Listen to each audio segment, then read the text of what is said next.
world, welcome back to another video. Today I want to talk to you about the books that I read in June. There's 4 of them and I'm just gonna dive right in. The first book I finished in the month of June is A Million Little Pieces by James Frey. As you may be aware, this is quite a controversial book because it was initially presented as James Frey's autobiographical kind of story about how he checked into rehab and got clean, but as it later turned out, large portions of the story were not entirely true. I knew this going in. I didn't know it when I got the book, but it was free, so that's okay. I actually put it on a pile to be donated because of this when I found out, because I had lost my interest in reading it, but I was bored, so I picked it up and it's actually quite compelling. Even though I knew not all of it was real, it was very easy to give myself over to the flow of the story. The style of narration is very polarizing. Some people love it, some people hate it. It is a little unusual. There's a lot of dialogue, but there are almost no markers of kind of who said what, so you need to pay attention.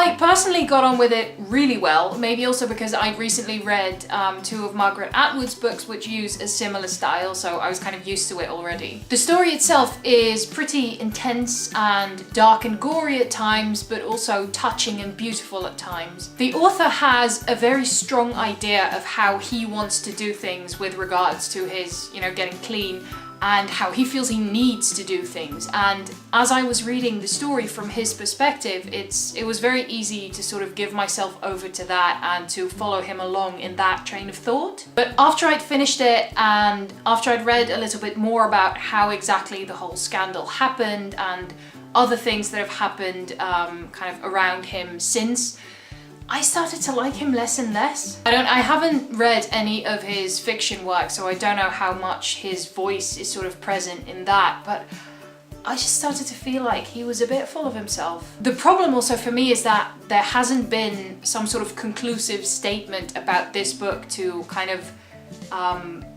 reveal the truth of what actually happened and what was fabricated. So I don't know what's true and what is essentially a lie, and that makes it very hard for me to trust this book, to trust anything the author says. I ended up rating this book 3 out of 5 stars on Goodreads, which is not bad because I did enjoy reading it, let's be fair, but I also know that my rating would have been a lot higher if parts of the story hadn't been, fabricated or heightened, or see, that's the problem. I don't know. I don't regret having read it, but I will still be donating it. The second book I read in June is Hitman Anders and the Meaning of It All by Jonas, Jonasson. This is the same guy who also wrote The 100-Year-Old Man Who Climbed Out of the Window and Disappeared and The Girl Who Saved the King of Sweden. I loved his first book, as you may remember if you've been watching my videos for that long. In the second book, I felt like the author was using the same trick that he used so well in The 100-Year-Old Man, but because I'd already seen the trick, I wasn't as impressed by it. And by trick, I mean the storytelling devices he uses where seemingly random people and events are all kind of connected and intricately interwoven and sort of share a destiny. It's just not as impressive or as funny to me anymore as it was the first time around. I didn't hate reading this book, but I didn't particularly love it either. Some parts were pretty good, I thought, and other parts just didn't do anything for me. Overall, I rated this one 3 out of 5 stars as well. Next up, I read Wonder by RJ Palacio. This is the first time in a while that I've actually looked up how to pronounce an author's name.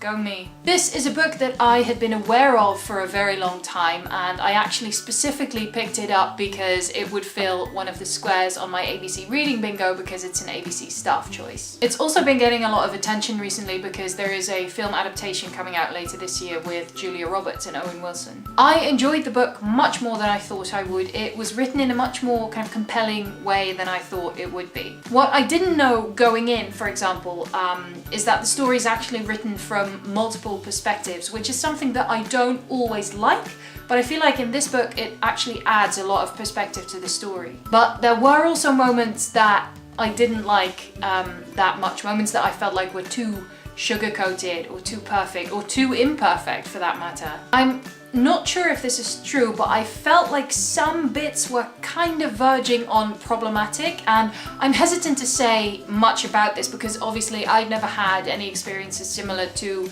the main character of this book, but then again, neither has the author. And I'm sure she did her research, and I'm also sure that she permitted herself a certain sense of freedom in order to tell this story because it is a novel, it's not a non-fiction work. But because it's not own voices, there were some bits that made me cringe just a little bit. Because of that, I could not in good conscience rate this book 5 out of 5 stars, even though I enjoyed it tremendously, so I went with 4 out of 5 stars. I also don't know if I want to see the film when it comes out, to be honest.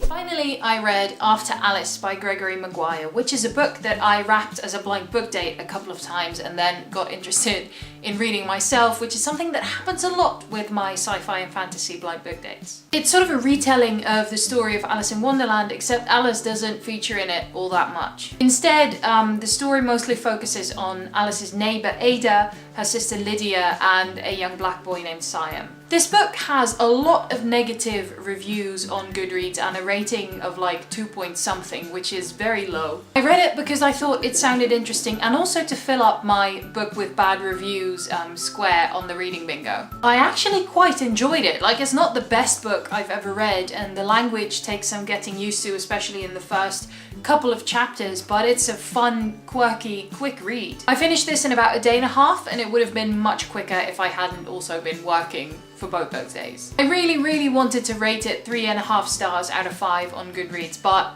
sadly, half stars are not a thing, so I went with 3 out of 5. So those 4 books are what I read in June. I'm actually pretty happy with like the variety of reading in this month, and also because I managed to check off 2 of the boxes on the ABC bingo. I'm planning to catch people up on my reading bingo progress on Instagram in probably the next week or so keep an eye out for that if you're interested. You can still download the bingo and do it yourself from the ABC website. ABC is the bookshop where I work, and I will leave a link to that in the description down below. So I hope you enjoyed my chat about these 4 books. If you read anything particularly great in June, please let me know, or particularly shit. It's also kind of nice to just rant about that. Feel free to talk to me about what you read in June in the comments down below. Thank you for watching this video. I hope you enjoyed it, and I will see you again next time. Bye!